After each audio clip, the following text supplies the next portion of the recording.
திருச்சிற்றம்பலம். தவமே புரிந்திலன் தன்மலர் இட்டு முட்டாது இறைஞ்சேன். அவமே பிறந்த அருவினையேன் உனக்கு அன்பருள்ளம் சிவமே.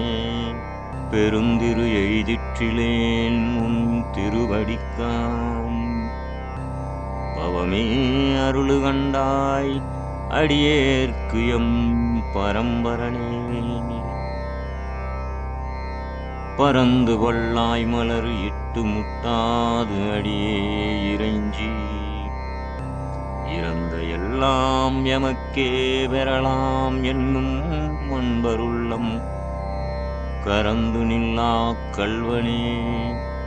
நின்றன் வார்களற்கு அன்பெனக்கு நிரந்தரமாய் அருளாய் நின்னை ஏத்த முழுவதுமே. திருச்சிற்றம்பலம்.